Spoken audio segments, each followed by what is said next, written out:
just want to show you the final product of compost and what it looks like. So it breaks right down all those leaves, all that green organic matter. You can see there's still some leaves in there. They'll continue to break down over time. But the majority of the product is now very fine. You can see it there. Extremely fine. And that's what you want to add beautiful compost to your potting mix. The final stage of compost, ready to be used. My garden to yours.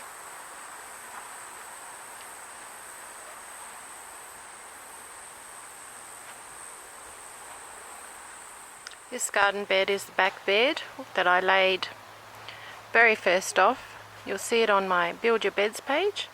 I used mushroom compost and cow manure, and then I put topsoil over the top, but it's been a season later. We've had another wet season and it badly needs replenishing.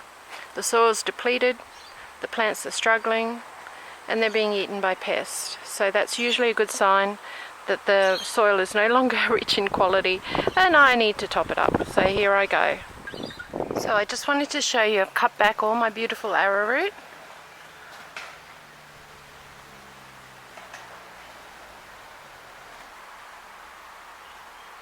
And now I'm doing a chop and drop.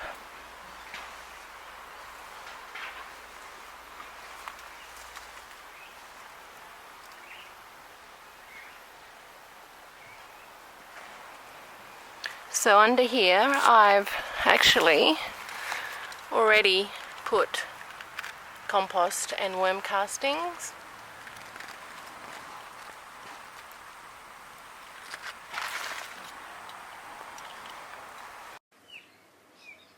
So I have this beautifully breaking down compost ready to go in the garden beds phase 2. Very excited. And now I've got compost from the compost bin. It's not 100% broken down yet, but it still has a lot of organic matter. So now I'm just about to lay this compost over the top of my chop and drop.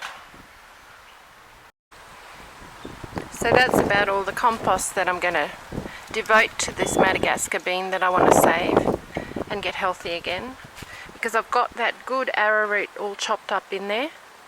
It's going to do great. So topsoil is the only thing that's waiting now. Here we go. So now I've got some Naturamin here, some rock dust, which will add back minerals to the soil. I've also got some river sand, which will help with drainage. And then I've got my topsoil in the wheelbarrow, ready to put over the top of my composted area and my chop and drop. I also like to put a bit of blue metal in on top. I don't know if you can see that, but I've put some charcoal there as well, just to alkalinize the soil a bit, seeing I've put pure compost in there. So I just spread the blue metal around a little, just sparsely, because that will release minerals into the soil over time.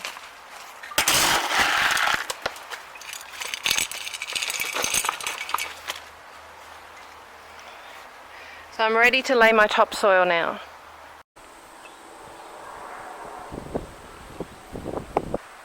So I've laid my topsoil now. I've still got more to get, but I've done the main section that I want to protect. I'm going to water it in with worm juice in water, diluted down.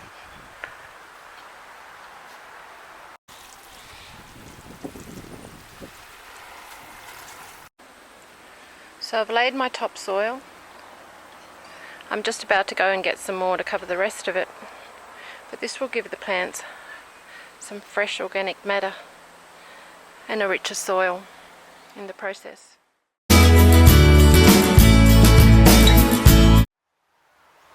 So the last step is mulching. After you do the chop and drop through your no-dig garden, is to mulch everything. Mulching helps to retain moisture, it attracts earthworms and microbes, which keep your soil nice and healthy. You can use less water, you don't have to water as much. This is a fantastic way to preserve your garden.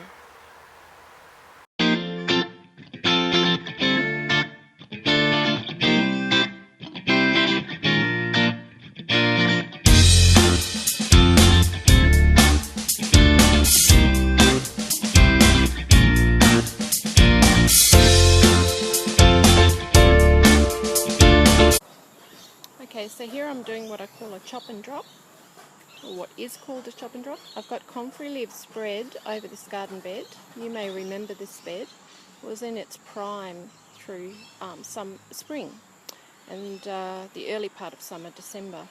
But once the rain came, I lost quite a lot out of this bed. This is where my prized tomato was, no longer. Basil's doing well. And of course my faithful Brazilian spinach.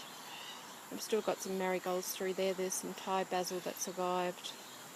There's some yarrow, obviously survived. There's the rest of the comfrey. I've chucked garden food scraps too to break down over time. So I will keep you posted on this method of no-dig garden. I'll let you know how it goes. Have a great day. Bye. Just to show you all quickly, I know the light's fading fast, but what I've done now, after the chop and drop, I put the last of my borage down as well, but I've put mushroom compost down on top. And then when I mow, when I get the chance to mow, when it's not raining, because the rain's coming again already, I will drop some grass clippings there, and then I'll do a fine layer of topsoil and I will mulch over the top. And I'll let you know how it goes. Okay, have a great day. Bye. So I'm layering again on this particular garden bed I'm rebuilding.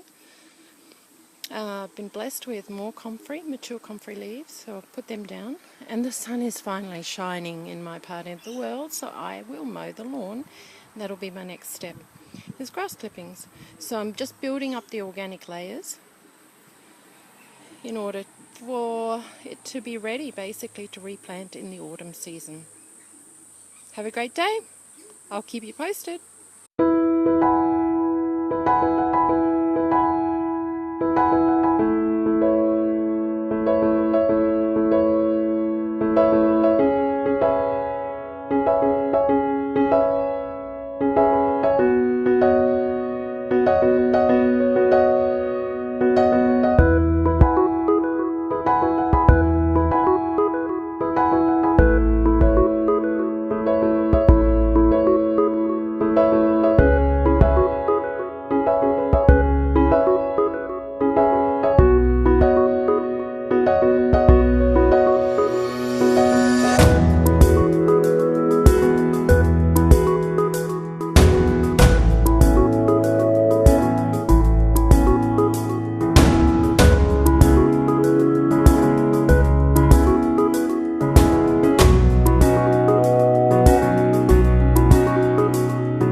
So what I want to show you here is the gradual mulching using palm fronds of my garden. I'm just building it up slowly, layer after layer, ready for the drier season. And basically I've got some compost there ready to go. I'm going to build this next little section, compost it out, and then mulch and cover it. And it'll help retain the moisture, plus the nutrition in the compost will improve the soil. and obviously it's just more nutrition for the plants.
Mulching also keeps weeds under control.